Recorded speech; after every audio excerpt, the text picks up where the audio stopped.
नमस्कार मित्रांनो, घरोघरी मातीच्या चुली या मालिकेच्या येणाऱ्या काही भागामध्ये आता असं होणार आहे की आता ऐश्वर्याने सारंगला सांगितलेलं असतं की तुम्ही त्या कपड्याच्या वेशामध्ये इकडे घरी यायचं आणि ते कपडे घालून अगदी घरामध्ये फवारणी करायची। त्यामुळे सगळे तर आता बेशुद्ध पडायला हवेत, परंतु ऐश्वर्याने सारंगशीच आता उलटा असा गेम खेळलेला असतो।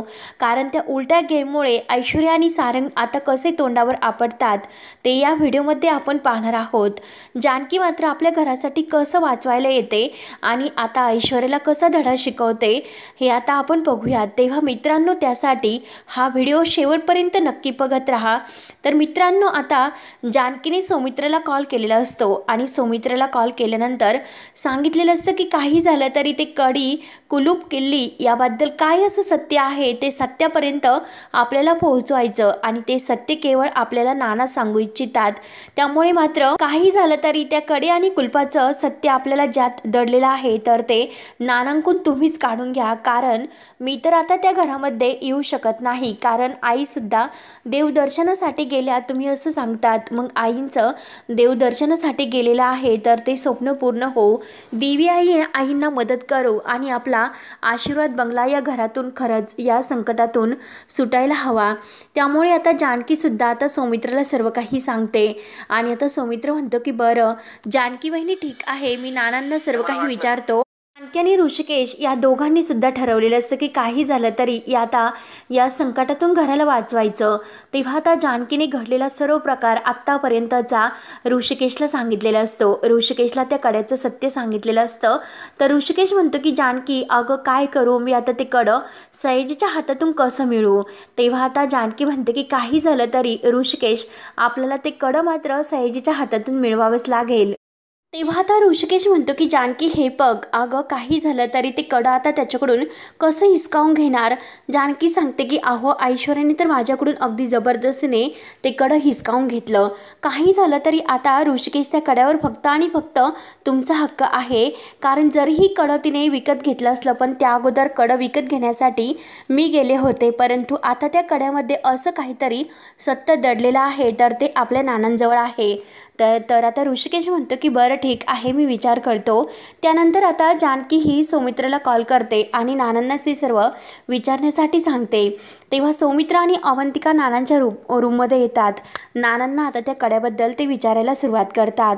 नाना आता ते कड्याबद्दल सांगायला सुरुवात करतात की हे बघ जानकी आणि ऋषिकेश यांच्या नावावर जी काही जमीन आणि जे काही घर प्रॉपर्टी आहे ते सर्व त्यांच्या नावावर आहे आणि आत्ता जे संकट आलं ना, ते संकटावर फक्त ते कडच आपल्याला या संकटातून वाचू शकतो। कारण आता सुमित्रा देवदर्शनासाठी जाते, कुलदेवतेचं जेव्हा दर्शन घेते तेव्हा मात्र आपल्या घरी एक खूप मोठा असा चमत्कार झालेला असतो।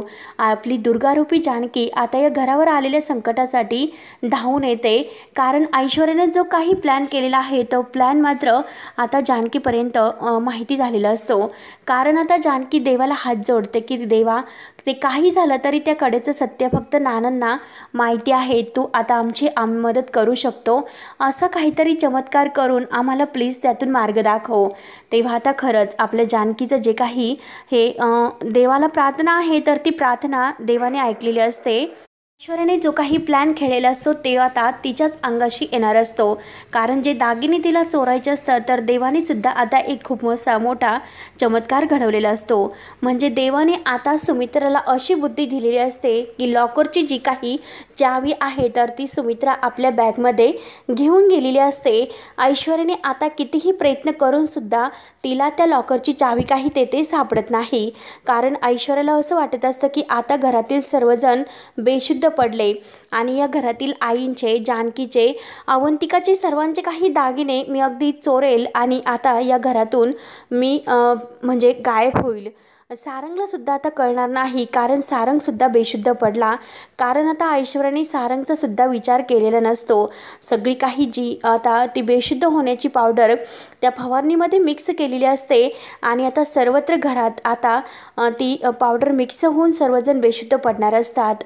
कारण आता जानकी, सौमित्र, अवंतिका हे जेव्हा एकमेकांशी बोलत असतात, सौमित्र आणि अवंतिका हे नानांच्या रूममध्ये असतात आणि रूममध्ये असल्यानंतर मात्र कड्याचा नेमका अर्थ काय याबद्दल नानांनी आता सौमित्राला सांगितलेलं असतं, म्हणून तो जानकीला फोन करतो आणि त्या कड्याबद्दल नानांनी काय सांगितलं हे सर्व काही तो आता जानकीला फोनवर सांगितलेलं असतं। तेव्हा जानकी म्हणते की हे बघा सौमित्र भाऊजी, आपल्याला आता त्या कड्यापर्यंत पोहोचवायचं आणि ते कडं फक्त आपण दोघेच मिळू शकतो, कारण ऋषिकेश ऐकायला तयार नाही आणि ते ऋषिकेशच्या हक्काचं कडं आहे, त्यामुळे मात्र ते कडं आपल्याला घ्यावंच लागेल। तेव्हा आता सौमित्र आता म्हणत असतो की जानकी बहिणी, ते कडं आता आपण मिळू, कारण ते कडं सयाजीरावांच्या हातात आहे हे जानकीनं आता सांगितलेलं असतं। पण नानांनी त्यावर जो काही नंबर आहे त्या नंबरबद्दल सांगितलेलं असतं आणि त्याचा एक क्लू दिलेला असतो की जे काही जानकीच्या घरात देवघर आहे तर त्या देवघरचं ते कडं हे लॉकर आहे आणि त्यातच मात्र सर्व काही सत्य दडलेलं आहे। ते नानांनी जे काही आता सौमित्राला सांगितलेलं आहे ते सर्व आता जानकीला माहिती होतं, परंतु त्याच वेळेस मात्र आता हे पेस्ट कंट्रोलच्या त्या ड्रेसमध्ये सारंग घरी येतो आणि सारंगने ऐश्वर्याचं ऐकून मात्र तो ड्रेस घातलेला असतो। तेव्हा ऐश्वर्या मात्र सारंगलाच आता उलटा गेम फिरवते। सारंगला म्हणत असते की तुम्ही आता हे कपडे तेथे ठेवा आणि मागच्या दरवाजाने जाऊन तुम्ही गुलाबला भेटा आणि गुलाबला असा मुद्दाम विचारा की तो पेस्ट कंट्रोलवाला आला की नाही।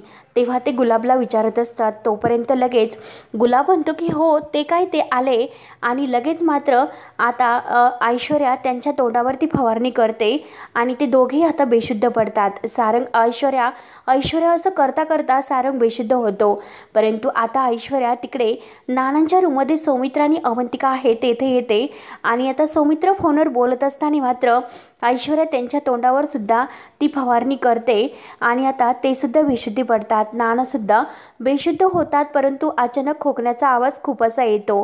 तेव्हा जानकीला हे सर्व समजतं, कारण आता एक अशी महत्त्वाची गोष्ट म्हणजे आता जेव्हा सौमित्र हा जानकीशी बोलत असतो तेव्हा त्याचा फोन अचानक कटसुद्धा होत नाही, परंतु फोन हा खाली पडलेला असतो आणि ऐश्वर्या आता रूममध्ये घुसते।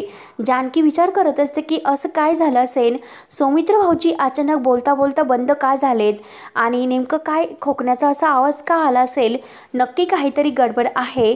म्हणून ऐश्वर्या आता तेथे घरात घुसलेली असते आणि नानांच्या रूममधून ते दागिने चोरण्याचं कपाटाचं लॉकर आहे तर तेथे परत ती चावी शोधण्याचा प्रयत्न करते आणि आता ह्या थेरड्याने आणि ह्या म्हातारीने चावी कुठे ठेवली असं ती आता बोलत असते। तर जानकीने मात्र आता हे सर्व ऐकलेलं असतं। तेव्हा जानकी मात्र आता ऋषिकेशला घेऊन धावतच तिकडे येणार असते आणि ऐश्वर्याला मात्र आता त्यांनी अगदी ते दागिने शोधताने रंगेहात पकडलेलं असतं आणि आता समोर पाहता तर काय, समोर मात्र सर्वजण बेशुद्ध पडलेले असतात। तेव्हा जानकीला खूप असा राग येतो।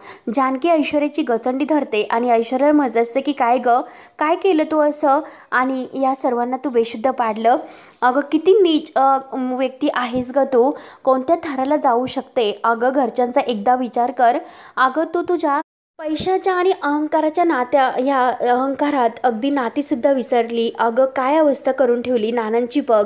सौमित्र भाऊजी, सारंग भाऊजी या सर्वांचा तुम्ही वापर करून घेतला आणि आज त्यांच्यावर काय ती परिस्थिती ओढवली, जे काही होतं ते केवळ तुझ्यामुळे होतं। म्हणून जानकी एक सणकणी ऐश्वर्याच्या कानामागे देते आणि ऐश्वर्याला त्या पेस्ट कंट्रोलच्या ज्या काही ते ड्रेस घालून आलेली आहे तर त्या ड्रेसमध्ये पकडते। तेव्हा आता ऐश्वर्या म्हणत असते की अगं या घराला तू काय वाचवणार, तुझा नवरा तुझी काय मदत करून देणार माहिती आहे ना। जानकी म्हणते की अगं मी तर चॅलेंज स्वीकारलेलं आहे, नाही लवकरात लवकर ते काही सत्य मी बाहेर काढलं तर मी सुद्धा नावाची जानकी नाही आणि हे बघ आता ते दिवस फार दूर राहिलेले नाही, आता मात्र आशीर्वाद बंगल्यातून तुझी जाण्याची वेळ आलेली आहे, तू लक्षातच ठेव, आता दिवस मोजत राहा। तेव्हा आता जानकी घाईने सर्वांना उठवते आणि सर्वांच्या चेहऱ्यावर पाणी शिपडते। तेव्हा सर्वजण कुठे शुद्धीवर येतात, परंतु आता शुद्धीवर आल्यानंतर ऐश्वर्या मात्र इतकी म्हणजे भामट्यासारखी झालेली असते, कारण जानकीने तेथे येऊन मात्र ऐश्वर्याचं सर्व काही भांडं हे फोडलेलं असतं आणि तिला रंगेहात पकडलेलं असतं। तेव्हा आता जानकी सर्वांसमोर ऐश्वर्याला किती तिने काय असा नीचपणा केला ते सर्वांचं ते उत्तर आहे तर ते देते। तेव्हा आता सारंग म्हणतो की ऐश्वर्या, तुम्ही असं का वागलात? या सर्वामध्ये तुम्ही सुद्धा मला बेशुद्ध पाडलं, तुमच्याकडून मला अशी अपेक्षा नव्हती। तेव्हा आता ऐश्वर्या म्हणते की गप्रे, तू तरी कशाला मध्येच बोलतो आणि काही करता येत नाही, फक्त जे काही करायचे नाही तेच करत असतो, म्हणून ती सारंगला आता खूप असं मारत असते। सारंग म्हणतो की ऐश्वर्या, अहो तुमच्याकडून अशा वागण्याची अपेक्षा नव्हती, अहो नानांची काय अवस्था झाली त्याकडे लक्ष द्या, कारण जे काही ही तुम्ही फवारणी केली तर नानांच्या जीवाला धोकासुद्धा निर्माण होऊ शकतो। म्हणून आता जानकी घाईने नानांना पाणी प्यायला देते आणि नानांना ठसका लागलेला असतो, नाना खूप असे घाबरलेले असतात। तेव्हा आता सारंग ऐश्वर्याला खूप बोलत असतो, कारण नानांची जी काही अवस्था झाली ती ऐश्वर्या तुमच्यामुळे झाली, मी तुम्हाला सांगत होतो की असं काही करू नका, परंतु तुम्हाला तर आता फक्त आईचे दागिने चोरायचे होते, ते फक्त तुम्ही बाकी ठेवलं होतं, एकतर आत्तापर्यंत घर गहाण ठेवलं, ती तर एक तुमचं ऐकून खूप मोठी चूक केली। नानांना शुद्ध येते, नानांचा अगदी चमत्कार झालेला असतो, कारण कुलदेवतेला गेलेल्या आपल्या सुमित्रा आईंसमोर आता एक खूप मोठासा चमत्कार होतो, कारण आपली कुलदेवता आई आपल्या सुमित्राची प्रार्थना तिने ऐकलेली असते आणि नानांना चक्क आता बोलता यायला सुरुवात झालेली असते। तेव्हा नाना खाडकनी उठतात आणि ऐश्वर्याचं जे काही सत्य आहे तर ते खाडखाड सर्वांना सांगतात। अगं नालायक बाई, अगं तू कोणत्या थराला जाऊ शकते, अगं मला तर ढकलून दिलेस, परंतु आता या घराच्या जीवावर उठलीस, अगं लाज वाटायला हवी होती, तू बापाचं जे काही ऐकलंस ते शेवटी केलंस। आणि त्याच वेळेस तेथे ऋषिकेशसुद्धा धावत आलेला असतो। ऋषिकेशसुद्धा आता हे जे काही प्रकार आहे तो घडलेला प्रकार पाहतो आणि त्याला नानांना पाहून नाना आता ऋषिकेशला पाहतात, नानांना बोलता यायला लागलेलं पाहून आता मात्र ऋषिकेशला खूप असा आनंद होतो। ऋषिकेश म्हणतो की नाना, अहो खरंच तुम्ही बरे झालात? तर आता सौमित्र म्हणतो की हो, आपली आई कुलदेवतेला गेली आणि खरंच कुलदेवतेने आपलं घराणं ऐकलं। तेव्हा आता नाना हे ऋषिकेशच्या हातातील कडं विचारतात, तेव्हा आता नाना म्हणतात की काही कर, पण त्या सयाजीची त्या हातातील कडं मिळव, तरच ऋषिकेश आपली या घरातून सुटका होऊ शकते। तेव्हा आता ऋषिकेश म्हणतो की नाना ठीक आहे, त्या सयाजीला मी आता चांगला धडा शिकवतो आणि त्याच्या हातातून ते कडं हिसकावून घेऊन येतो। तेव्हा आता सर्वांना खूप असा आनंद होतो, कारण आनंद इतका झालेला असतो कारण कुलदेवतेचा खरंच आपल्या सुमित्रावर चमत्कार झालेला असतो, म्हणजे चक्क ऐश्वर्या घरात इतक्या सर्वांच्या जीवावर उठलेली असते, परंतु तरीसुद्धा नाना आपले बरे होतात आणि ऐश्वर्याचा घाणेरडा चेहरा आता सर्वांसमोर येतो। आणि आता कुलदेवतेवरून आल्यानंतर आपल्या घरामध्ये घडलेला हा चमत्कार पाहून सुमित्रा आईंना खूप असा आनंद होणार असतो।